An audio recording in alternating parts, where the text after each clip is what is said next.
अस्सलाम वालेकुम।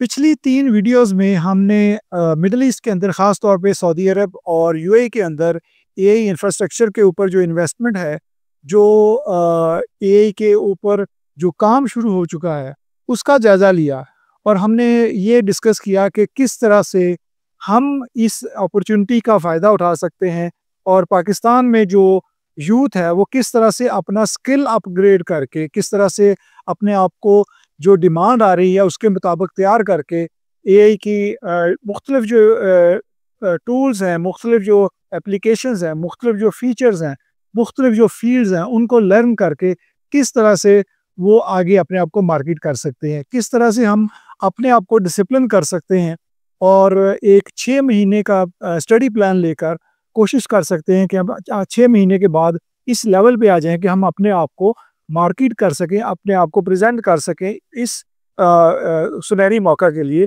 या इस अपॉर्चुनिटी के लिए। लेकिन चूँकि सिर्फ तैयार कर लेना ही काफ़ी नहीं है, प्रोडक्ट जो है वो जब तैयार हो जाए तो उसको मार्केट में प्रेजेंट करना होता है और प्रेजेंट इस तरह से करना होता है, इस तरह से उसको मार्केट करना होता है कि जो देखने वाला है उसको वो चीज़ पसंद आ जाए। और ये जो मरहला है, ये उतना ही ज़रूरी है जितना ज़रूरी ट्रेनिंग लेना है, शायद उससे भी ज़्यादा ज़रूरी है। मेरा जो एक्सपीरियंस है यहाँ पे नॉर्थ अमेरिका में, वो ज़्यादातर इन्हीं कंपनीज़ के साथ है, इन्हीं कॉर्पोरेट कंपनीज़ के साथ, कॉर्पोरेट एनवायरनमेंट में और इन्हीं टेक कंपनीज़ के साथ है और यही कंपनीज़ हैं मोर और लेस जिनके चैप्टर्स जो हैं वो अब मिडल ईस्ट के अंदर एआई के ऊपर काम कर रहे हैं। मैं कोशिश ये करूँगा कि जो भी मेरा एक्सपीरियंस है इनके साथ काम करने का और किस तरह से हायरिंग का प्रोसेस होता है, किस तरह से जो है सिलेक्शन होती है और क्या किस तरीके से आप अपनी तैयारी कर सकते हैं कि आप इनकी जो रिक्वायरमेंट्स हैं उनको पूरा कर सकते हैं और जो जॉब की रिक्वायरमेंट है, जो स्किल रिक्वायर्ड होते हैं, वो किस तरह से आप पॉलिश कर सकते हैं, किस तरह से आप अपने आप को प्रेजेंट कर सकते हैं। तो ये सारी चीज़ें जो हैं ये वैसे तो ये बहुत टाइम टेकिंग प्रोसेस है, जो कि हमारा प्लान ये है कि जब ये ट्रेनिंग कंप्लीट होगी, जो हम ऑलरेडी एआई की ट्रेनिंग जो चल रही है हमारे प्लेटफॉर्म के ऊपर, जब ये ट्रेनिंग कंप्लीट होगी या होने के पास होगी, तो हम ऑलरेडी इस चीज़ पे काम शुरू कर देंगे किस तरह से आप लोगों को हैंड्स ऑन प्रोजेक्ट्स पे पहले काम करवाया जाए, जो business use cases already demand में होंगे उनके ऊपर आपका थोड़ा सा प्रैक्टिकल एक्सपीरियंस करवाया जाए, ताकि आपको जब जॉब डिस्क्रिप्शन आपके सामने आए तो आपको पता चल जाए कि ये क्या मांग रहे हैं, ये क्या चाहते हैं, आपको उसका सही कॉन्टेक्स्ट समझ आ जाए। तो उसके अलावा जो अगला मरहला होगा वो ये होगा कि आपको किस तरह से रिज्यूमे किस तरह प्रिपेयर किया जाए, आपको किस तरह से आपका जो एक्सपीरियंस है वो किस तरह से थोड़ा सा प्रोफाइल बिल्ड की जाए, ताकि आप आगे अपने आप को मार्केट कर सकें। लेकिन वो जो चीज़ें हैं वो तो ज़ाहिर है कि जब ट्रेनिंग कंप्लीट होगी, उस कंप्लीशन के थोड़ा सा पहले हम वो शुरू कर देंगे वो प्रोसेस। लेकिन इस वक़्त मैं उन लोगों के लिए जो शायद ये समझते हों कि वो ऑलरेडी एआई कर चुके हैं या वो एआई में ट्रेनिंग ले चुके हैं और वो उन अपॉर्चुनिटीज़ को अवेल करने के लिए कोई कोशिश करना चाहते हैं, तो उनके लिए मैं थोड़ा-सा गाइड करना चाह रहा था चीज़ें, ताकि प्रॉपर तरीके से वो अपने आप को मार्केट कर सकें और कोई भी ऐसी गलती ना हो जो कि उनकी अपॉर्चुनिटी को ज़ाया कर दे और उनके लिए जो है वो आगे ये मौके जो हैं वो हासिल करना मुश्किल हो जाए। तो इसमें कुछ चीज़ें हैं जो मेरे ख़्याल में बड़ी ज़रूरी हैं डिस्कस करना और उनका जानना, ताकि आप अपना जो प्रोफ़ाइल अभी जो अगर आपके पास टाइम है तो उसको उस तरह से बिल्ड करना शुरू कर दें। अच्छा, इसमें सबसे पहले जो चैलेंज मुझे लगता है कि बहुत सारे लोगों को होगा, वो होगा एक्सपीरियंस का। क्योंकि ज़्यादातर जो लोग हैं वो फ्रेश ट्रेनिंग कर चुके होंगे या करने के बाद जॉब अप्लाई करने की कोशिश करेंगे। ज़रूरी नहीं है कि वो मिडल ईस्ट की जॉब अप्लाई करें, और वो हो सकता है कि किसी दूसरे मुल्क में अप्लाई करना चाहते हों या किसी कंपनी को अप्रोच करना चाहते हों, या उसके अलावा अगर फ्रीलांस मार्केट में भी वो अपने आप को प्रेज़ेंट करना चाहते हों, तो वो उस एक्सपीरियंस का गैप किस तरह से फ़िल करेंगे? उसके लिए जो बेहतरीन तरीक़ाकार है, वो ये है कि जब आप अपनी एआई की training, AI application development, application integration ये सारी चीज़ें जब आप कर रहे होंगे तो आपने उसके एंड पे मॉड्यूल जब आपके एडवांस हो जाएंगे तो उसमें आपने एप्लीकेशन बिल्ड करना शुरू करनी है। कोई ना कोई जो आइडिया के साथ आपने कोई एप्लीकेशन बनानी है जो बिल्कुल मुख्तलिफ हो, यूनिक हो और वो बहुत ही इंटरेस्टिंग हो। इसमें बहुत सारे यानी एआई जो है इसके अंदर इतने आइडियाज़ हैं और इतने बिजनेस यूज़ केसेस हैं कि आप अगर थोड़ा-सा भी सोचना शुरू करेंगे तो आपको एक नया आइडिया आ जाएगा, कोई नई बात आपके ज़हन में ऐसी आएगी कि आप एआई की फ़ील्ड्स को यूज़ करके मिसाल के तौर पे कंप्यूटर विज़न है या नेचुरल लैंग्वेज प्रोसेसिंग है या जनरेटिव एआई है, आप इनको यूटिलाइज़ करके कंबाइन करके इस तरह से एप्लीकेशंस डेवलप कर सकते हैं कि जो कि दुनिया को हैरान कर सकती हैं। तो ये एक बेहतरीन एक्सपीरियंस होगा जो आपकी प्रोफाइल पे आएगा, बेहतरीन एसेट होगा। मैं सजेस्ट करूँगा कि आप अगर अपने एक्सपीरियंस को के गैप को फिल करना चाहते हैं बेहतरीन तरीके से तो आप एप्लीकेशन डेवलपमेंट करें। आप कोई एप्लीकेशन डेवलप करें, आप कोई चैटबॉट डेवलप करें, कोई वर्कफ्लो डेवलप करें जो बिज़नेस यूज़ केसेस को हल करता हो। कोई एक एजेंट ऐसा बनाएँ जो कि ऐसे काम करे जो कि थोड़ा-सा डिफरेंट हो, जो कि थोड़ा-सा आउटस्टैंडिंग हो, जो कि थोड़ा-सा कॉर्पोरेट वर्ल्ड से या बिज़नेस नीड्स को या किसी ख़ास इंडस्ट्री की ज़रूरत को पूरा करता हो। अगर आप इस तरह का प्रोजेक्ट करेंगे, आप इस तरह की एप्लीकेशन डेवलप करेंगे, तो उसके 2 फ़ायदे हैं। एक तो वो आपके प्रोफ़ाइल पे आ जाएगा, आपके एक्सपीरियंस पे आ जाएगा कि आपने ये एप्लीकेशन डेवलप की है, वो आपका एसेट होगा, आपकी प्रॉपर्टी होगा। और दूसरा फ़ायदा ये होगा कि अगर वो एप्लीकेशन वाक़ई किसी के काम आ जाती है या वो ब्रॉडर लेवल पे बिज़नेसेस के काम आती है, किसी ख़ास इंडस्ट्री के मिसाल के तौर पे हेल्थ केयर के काम आती है, मेडिकल इमेजिंग के किसी काम आ जाती है या डॉक्टर्स के काम आ जाती है या फार्मास्यूटिकल काम आ जाती है या इसी तरह से कोई जो लीगल इंडस्ट्री है या अकाउंटिंग है या किसी गवर्नमेंट के अदारों के काम आ जाती है, तो उसका फ़ायदा ये होगा कि वो आपकी प्रोडक्ट जो है वो सेलेबल होगी। वो आप उसको बाकायदा प्रॉपर एक प्रोडक्ट के तौर पे बेचना शुरू कर सकते हैं और वो एक इटसेल्फ बिज़नेस होगा। तो ये बेसिकली स्टार्टअप आइडियाज़ हैं जो मैं ये तकरीबन ट्रेनिंग के एंड पे शुरू करूँगा। लेकिन अभी मैं आप लोगों को इसलिए बताने की कोशिश कर रहा हूँ कि वो लोग जो हो सकता है कि वो पिछले 2 साल से 1-2 साल से एआई को सीख चुके हों और वो बेहतर एडवांस लेवल पे एआई की डेवलपमेंट भी कर चुके हों और वो चाहते हों कि हम अपने आप को मार्केट करें आगे यूएई के लिए या कोई और अपॉर्चुनिटीज़ के लिए, तो उनको मैं सजेस्ट करूँगा कि वो एप्लीकेशन डेवलपमेंट करें, कोई प्रोजेक्ट डेवलप करें, कोई ऐप डेवलप करें और उसको एज़ अ एक्सपीरियंस के तौर पे शो करें। और नॉट ओनली एक्सपीरियंस, वो एक ऐसा बिज़नेस आइडिया भी हो सकता है जो आपकी किस्मत बदल सकता है। और इसके बेशुमार यानी कि आप सोच नहीं सकते कि कितने लोगों ने इन चीज़ों में कामयाबी हासिल की है। इंटरनेट, यूट्यूब भरा पड़ा है इस तरह की सक्सेस स्टोरीज़ के साथ कि लोग एक आइडिया के साथ आए, उन्होंने ऐप बनाई और वो हिट हो गई। ये वो एक अपॉर्चुनिटी है जो आप लोग मेरा ख़्याल है कि अपॉर्चुनिटी इस लिहाज से मैं कह रहा हूँ क्योंकि ये जो एआई है, एआई के अंदर जो फ़ील्ड्स हैं, इन फ़ील्ड्स के अंदर एक पूरा ख़ज़ाना है फ़ीचर्स का जो आप यूटिलाइज़ कर सकते हैं। आपको सिर्फ़ एक आइडिया चाहिए और आइडियाज़ भी उन फ़ीचर्स को देख के आ जाते हैं। तो कोशिश ये कीजिए कि आप ये अपना जो प्रोफ़ाइल है, इस तरह से अपना प्रोफ़ाइल बिल्ड करें। अच्छा, इसमें जो अगला मरहला है, वो आएगा कि जब आपने जॉब्स अप्लाई करनी है। फॉर एग्ज़ाम्पल जो मिडल ईस्ट मार्केट में जो कंपनीज़ हैं जो कि जॉब पोस्ट करती हैं, वो आम तौर पे रिक्रूटिंग एजेंसीज़ होती हैं। वो मिडलमैन होता है जो कि एंड क्लाइंट और आपके दरमियान में होता है। आम तौर पे जो एंड क्लाइंट है, वो डायरेक्ट जॉब्स नहीं पोस्ट करता। वो किसी न किसी एजेंसीज़ के थ्रू, रिक्रूटिंग एजेंसीज़ के थ्रू या थर्ड पार्टी जो वेंडर्स होते हैं, उनके थ्रू जॉब पोस्ट करता है। तो आपका जो सामना पड़ेगा, वो सबसे पहले आपका सामना होगा उन रिक्रूटिंग एजेंसीज़ के साथ। और उन्होंने आपकी प्रोफाइलिंग आपको शॉर्टलिस्ट करना है ताकि वो आपको आगे इंटरव्यूज़ के लिए भेज सकें क्लाइंट के पास।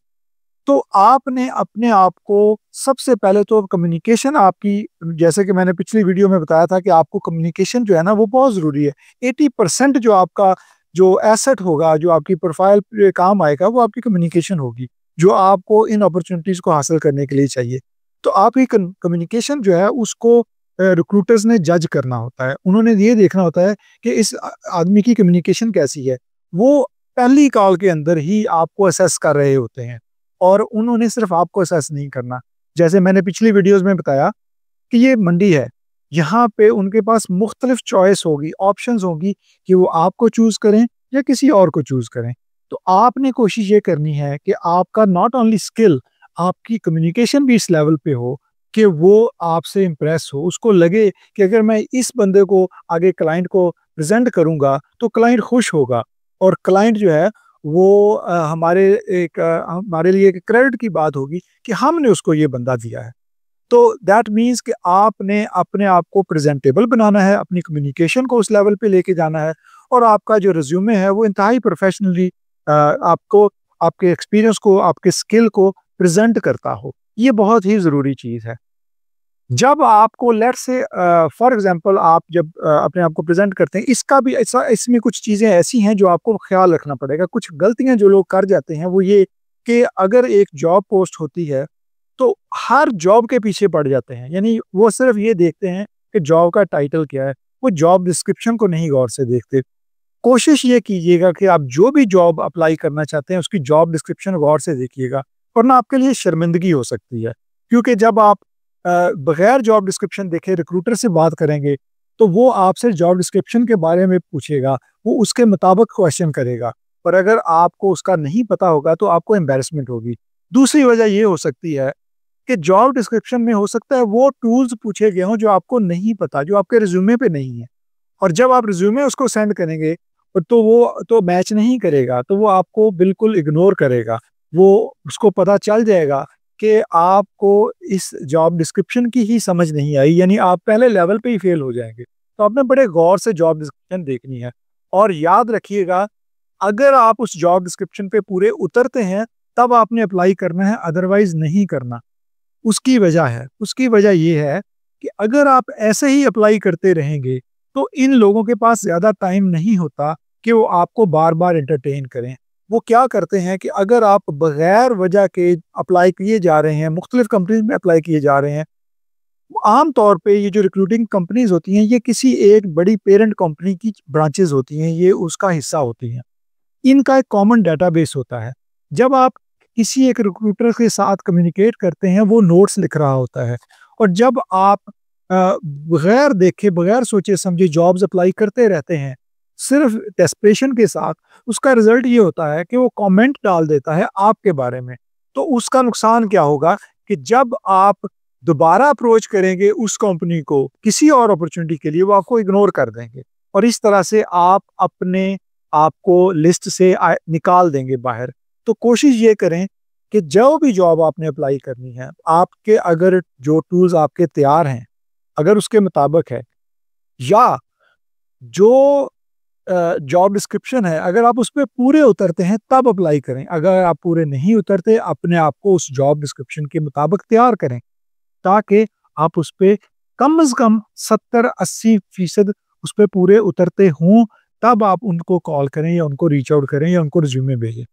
अच्छा, फॉर एग्ज़ाम्पल अगर आप 50% पूरे उतरते हैं, 50% नहीं उतरते, तो मैं सजेस्ट करूँगा आप अप्लाई ना करें। आप अपना जो 50% का गैप है, उसको पूरा करें। आप कोशिश करें कि जो टूल उसमें माँगे गए हैं, आप उनको थोड़ा-सा लर्न करें। और एक और चीज़ जो आपकी लर्निंग हो सकती है बहुत अच्छी, कि आपने जब आप देखेंगे जॉब पोस्टिंग्स देखेंगे, तो आपको थोड़ा-सा अंदाज़ा हो जाएगा कि जॉब डिस्क्रिप्शन में कुछ चीज़ें कॉमन आ रही हैं, कुछ चीज़ें कॉमन माँगी जा रही हैं। आप ये देखें क्या वो चीज़ें आपके स्किल सेट में ऑलरेडी हैं? अगर नहीं हैं, अगर कुछ चीज़ें ऐसी हैं जो रिपीट हो रही हैं जॉब डिस्क्रिप्शंस में, लेकिन आपके रिज़्यूमे पे नहीं हैं, आपके स्किल सेट में नहीं हैं, तो आपने उनको तैयार करना है। क्योंकि इसका मतलब ये है कि उस मार्केट के अंदर उन चीज़ों की, उस बिज़नेस यूज़ केसेस की, उन प्रॉब्लम्स की ज़्यादा ज़रूरत है, उन चीज़ों की ज़्यादा ज़रूरत है, उन प्रॉब्लम सॉल्विंग करने वाले स्किल्स की या माहिरीन की ज़्यादा ज़रूरत है।